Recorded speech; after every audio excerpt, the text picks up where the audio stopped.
Buenos días, tardes, profesora. Soy Karen Unigarro, estudiante de Relaciones Internacionales, y esta será mi exposición sobre la Carta de los Derechos para el parcial.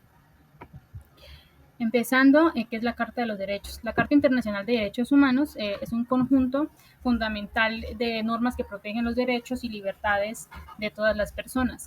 Está compuesta por la Declaración Universal de Derechos Humanos, el Pacto Internacional de Derechos Civiles y Políticos y también el Pacto Internacional de Derechos Económicos, Sociales y también culturales. Para que estos pactos sean legalmente obligatorios en un país, obviamente el gobierno debe ratificarlos, lo que implica un compromiso formal de respetar y garantizar los derechos que se establecen.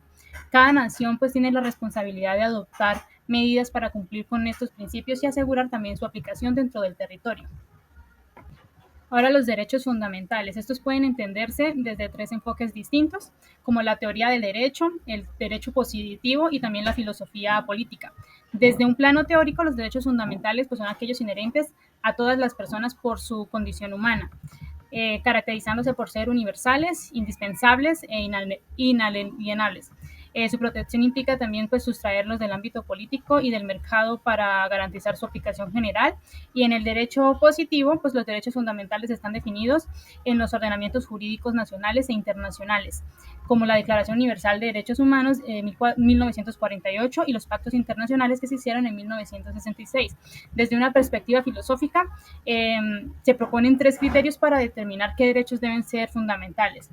El primero es su vínculo con la paz, lo que implica garantizar los derechos como la vida, la integridad personal, las libertades civiles y políticas y los derechos sociales como la relación que hay con la igualdad, asegurando tanto las libertades individuales como la reducción de desigualdades económicas y sociales. Y por último, en función como protección de los más vulnerables frente al poder de los más fuertes, asegurando una supervivencia y dignidad.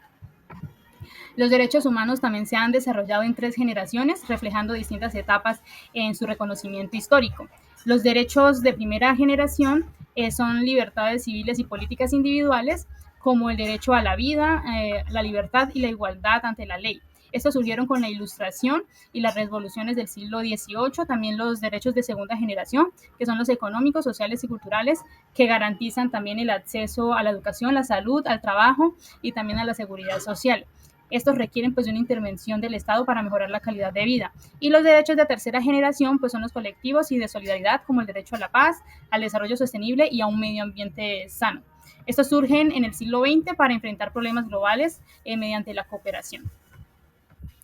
Bueno, la Corte Interamericana es uno de los tres tribunales regionales dedicados a la protección de los derechos humanos, junto con la Corte Europea de Derechos Humanos y la Corte Africana de Derechos Humanos y de los Pueblos.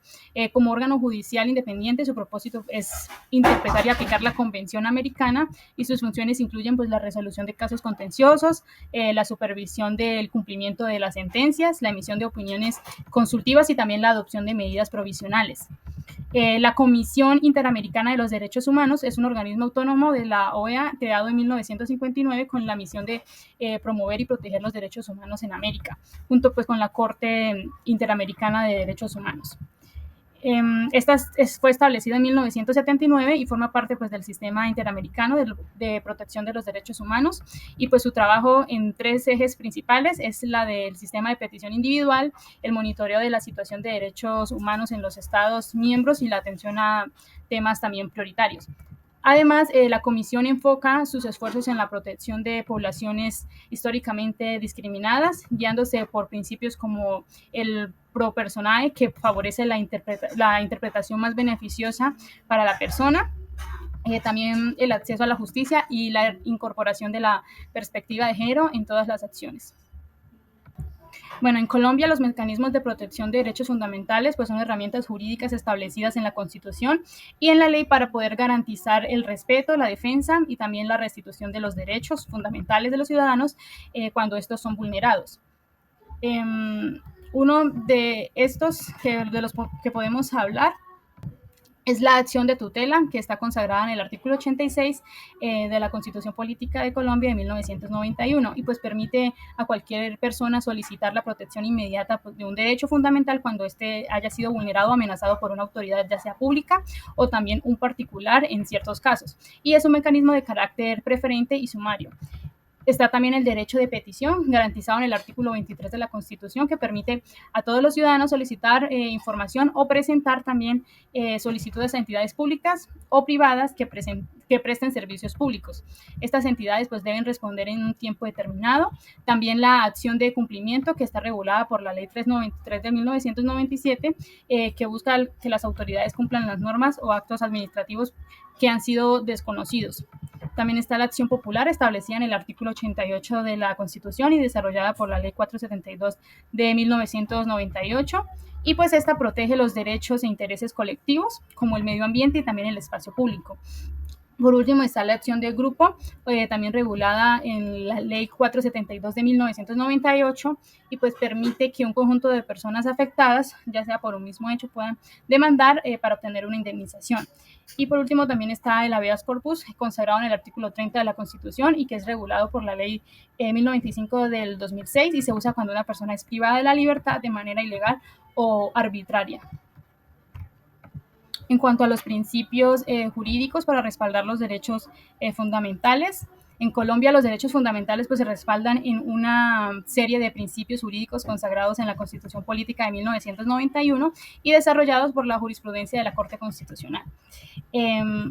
Algunos de estos son la dignidad humana. Este principio es el eje central pues del Estado Social de Derecho colombiano, y la Corte Constitucional pues ha destacado que la protección y garantía de la dignidad humana constituyen un pilar fundamental del ordenamiento constitucional. También la universalidad, los derechos fundamentales son inherentes a todas las personas sin distinción alguna.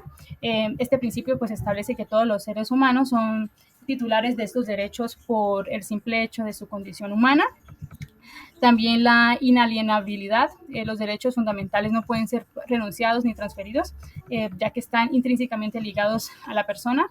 También la indivisibilidad interdependencia, son estos derechos fundamentales que forman pues un conjunto integral. La afectación de uno también puede impactar negativamente a otros, y la primacía de los derechos inalienables de la persona.